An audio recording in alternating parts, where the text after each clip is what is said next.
কত নয় আদরে রতন আসনে, কত নাই আদরে রতন আসনে, বসালো যতন বসালো যতন করি। সখীগণ বলছে, রাধে আমরা তোর মুখে হরি কথা শুনবো বলে এসেছি, তুই সারা নিশি প্রাণ বল্লভের সাথে কেমন করেছিলি একবার কৃপা করে আমার কাছে বল। রাধারানী বললেন, সখী রে,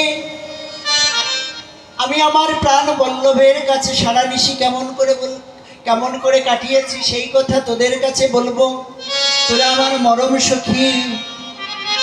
কিন্তু সখী রে, তোরা এসেছিস বলে আমি বলছি, তোরা আমার মরম সখী, তোরা এসেছিস বলে বলছি, তা না হলে এ কথা কারে বা বলবো।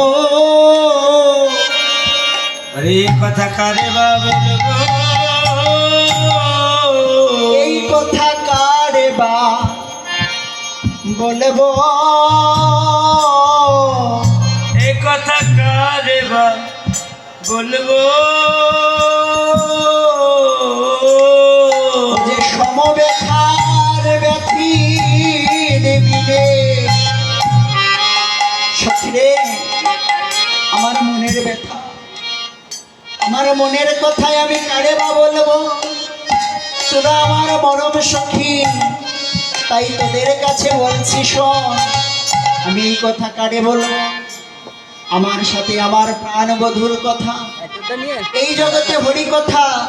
সখীগণ বলছে, কেন কারে বলবি, কোথায় গিয়ে বলবি, কারে বলবি তুই, আমরা এসেছি আমাদের কাছে বল। বলি কোথায় গিয়ে বলবো, বলি কেন, হরিবাসরে কত হরি কথা হয়, নাম যজ্ঞের আসরে কত হরি কথা হয়। বলি শোন শোন সখী, এই জগতে হরি কথা অনেক রকমের হয়, রামায়ণ মহাভারতে একরকম হরি কথা, সে কথা শোনার মানুষ মেলে। মা যশোমতীর সাথে আমার প্রাণ বল্লভের ভালোবাসার কথা, সে কথা শোনার মানুষ মেলে। শ্রীরাম সুদাম আদি সকালের সাথে ভালোবাসার কথা, সে কথা শোনার মানুষ মেলে। কিন্তু আমার সাথে আমার পরাণ বধূর যে ভালোবাসার কথা, এই কথা শোনার মানুষ জগতে মেলে না রে।